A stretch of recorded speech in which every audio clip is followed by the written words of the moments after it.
നമസ്കാരം, മലയാളി വാർത്തയിലേക്ക് സ്വാഗതം. പാകിസ്ഥാനിലെ തീവ്രവാദ താവളങ്ങളിൽ ഇറാൻ ഏകോപിത മിസൈൽ ഡ്രോൺ ആക്രമണം നടത്തിയതായി റിപ്പോർട്ട്. ബലൂചിസ്ഥാനിലെ പഞ്ച്ഗൂരിന് സമീപമുള്ള തീവ്രവാദ താവളങ്ങൾ ലക്ഷ്യമിട്ട് ഇറാൻ ആക്രമണ പരമ്പര നടത്തിയതായി ഇറാൻ ഭരണകൂടം അവകാശപ്പെട്ടു. ജെയ്ഷെ അൽ അദ്ൽ തീവ്രവാദികൾക്ക് നേരെയാണ് ആക്രമണം നടന്നത്. ആക്രമണത്തിൽ 2 കുട്ടികൾ കൊല്ലപ്പെടുകയും 3 പേർക്ക് പരിക്കേൽക്കുകയും ചെയ്തതായി പാകിസ്ഥാൻ അധികൃതർ അറിയിച്ചു. ഇറാന്റെ അർദ്ധസൈനിക വിഭാഗമായ എലൈറ്റ് റവല്യൂഷണറി ഗാർഡുകൾ ഇറാഖിലും സിറിയയിലും മിസൈൽ ആക്രമണങ്ങൾ നടത്തിയതിന് പിന്നാലെയാണ് പുതിയ സംഭവ വികാസങ്ങൾ. പാകിസ്ഥാൻ അതിർത്തിയിൽ ഇറാൻ സുരക്ഷാ സേനയ്ക്ക് നേരത്തെ ജെയ്ഷ് അൽ അദൽ ആക്രമണങ്ങൾ നടത്തിയിട്ടുണ്ട്. തെക്ക് പടിഞ്ഞാറൻ ബലൂചിസ്ഥാൻ പ്രവിശ്യയിൽ പാകിസ്ഥാനിലെ കൗഹ് സബ്സ് പ്രദേശത്ത് ജെയ്ഷ് അൽ ദുലം എന്നറിയപ്പെടുന്ന ജെയ്ഷ് അൽ അദ്ൽ തീവ്രവാദ ഗ്രൂപ്പിന്റെ 2 ശക്തി കേന്ദ്രങ്ങൾ തകർത്തതായി ഇറാനിയൻ സ്റ്റേറ്റ് മീഡിയ റിപ്പോർട്ട് ചെയ്തു. യാതൊരു പ്രകോപനവുമില്ലാതെ വ്യോമാതിർത്തി ലംഘിച്ചതും പ്രദേശത്തിനുള്ളിൽ നടത്തിയ ആക്രമണവും പാകിസ്ഥാൻ ശക്തമായി അപലപിച്ചു. ഗുരുതരമായ പ്രത്യാഘാതങ്ങൾ ഉണ്ടാകുമെന്ന് ഇറാന് മുന്നറിയിപ്പ് നൽകിയിട്ടുണ്ട്.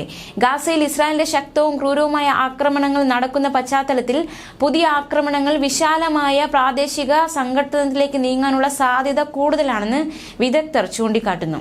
പാകിസ്ഥാനും ഇറാനും തമ്മിൽ നിരവധി ആശയവിനിമയ മാർഗങ്ങൾ നിലവിലുണ്ടെങ്കിലും ഈ നിയമവിരുദ്ധ പ്രവൃത്തി നടന്നുവെന്നത് അതിലും ആശങ്കാജനകമാണ്. പാകിസ്ഥാൻ വിദേശകാര്യ മന്ത്രാലയം പറയുന്നത് ഇപ്രകാരമാണ്: ഇറാന്റെ വിദേശകാര്യ മന്ത്രാലയത്തിലെ മുതിർന്ന ഉദ്യോഗസ്ഥനെ വിളിച്ച് ശക്തമായ പ്രതിഷേധം രേഖപ്പെടുത്തിയ പാകിസ്ഥാൻ ആക്രമണത്തിന്റെ അനന്തരഫലങ്ങളുടെ ഉത്തരവാദിത്തം പൂർണ്ണമായും ഇറാനായിരിക്കുമെന്നും മുന്നറിയിപ്പ് നൽകിയിട്ടുണ്ട്. ആക്രമണത്തിൽ പരിക്കേറ്റ 3 സ്ത്രീകളുടെ നില ഗുരുതരമാണെന്നും അധികൃതർ വ്യക്തമാക്കിയിട്ടുണ്ട്. പ്രധാനമായും തെക്ക് കിഴക്കൻ ഇറാനിൽ പ്രവർത്തിക്കുന്ന 2012 സ്ഥാപിതമായ വിഘടനവാദി തീവ്രവാദ ഗ്രൂപ്പാണ് ജെയ്ഷ് അൽ അദൽ സിസ്താൻ. ബലൂചിസ്ഥാൻ പ്രവിശ്യയുടെ സ്വാതന്ത്ര്യമാണ് സംഘത്തിന്റെ ലക്ഷ്യം. മുമ്പ് ഇറാനെതിരെയുള്ള ആക്രമണങ്ങളുടെ ഉത്തരവാദിത്തം ഗ്രൂപ്പ് ഏറ്റെടുത്തിട്ടുണ്ട്.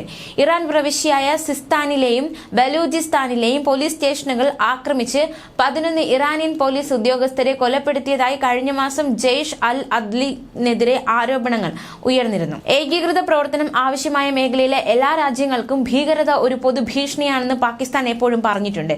അത്തരം ഏകപക്ഷീയമായ പ്രവൃത്തികൾ നല്ല അയൽപക്ക ബന്ധങ്ങളുമായി പൊരുത്തപ്പെടുന്നില്ല. മാത്രമല്ല, ഉഭയകക്ഷി വിശ്വാസത്തെയും ആത്മവിശ്വാസത്തെയും ഗുരുതരമായി ദുർബലപ്പെടുത്തുകയും ചെയ്യുമെന്ന് പാകിസ്ഥാൻ ഇറക്കിയ പ്രസ്താവനയിൽ പറയുന്നു. ഇറാൻ പ്രകോപനമില്ലാതെ തങ്ങളുടെ വ്യോമാതിർത്തി ലംഘിച്ച് 2 നിരപരാധികളുടെ മരണത്തിന് കാരണമാവുകയും 3 പെൺകുട്ടികൾക്ക് പരിക്കേൽക്കുകയും ചെയ്തതിൽ പാകിസ്ഥാൻ ശക്തമായി അപലപിക്കുന്നു. പാകിസ്ഥാന്റെ പരമാധികാരത്തിന്റെ ഈ ലംഘനം പൂർണ്ണമായി അംഗീകരിക്കാനാവില്ല. ഗുരുതരമായ പ്രത്യാഘാതങ്ങൾ ഉണ്ടാക്കുമെന്നും പ്രസ്താവനയിൽ പറയുന്നുണ്ട്. ഇസ്രായേലിലെ ചാരസംഘമായ മൊസാദിന്റെ ഇറാഖിലെയും സിറിയയിലെയും കേന്ദ്രങ്ങൾക്ക് നേരെ ഇറാൻ റവല്യൂഷണറി ഗാർഡ് മിസൈൽ ആക്രമണം നടത്തിയിരുന്നു. മൊസാദിന്റെ ചാര ആസ്ഥാനവും മേഖലയിലെ ചില ഭാഗങ്ങളിലെ ഇറാനിയൻ വിരുദ്ധ കേന്ദ്രങ്ങളെയും നശിപ്പിച്ചതായാണ് ഔദ്യോഗിക വാർത്താ ഏജൻസിയായ ഇർന റിപ്പോർട്ട് ചെയ്തത്. ഈ ആസ്ഥാനം ചാരപ്രവർത്തനം വികസിപ്പിക്കുന്നതിനും മേഖലയിൽ തീവ്രവാദ പ്രവർത്തനങ്ങൾ ആസൂത്രണം ചെയ്യുന്നതിനുമുള്ള കേന്ദ്രമാണെന്നും ഇറാൻ ആരോപിച്ചിരുന്നു. ഇതിന് പിന്നാലെയാണ് ഈ ആക്രമണവും. ന്യൂസ് ഡെസ്ക്, മലയാളി വാർത്ത.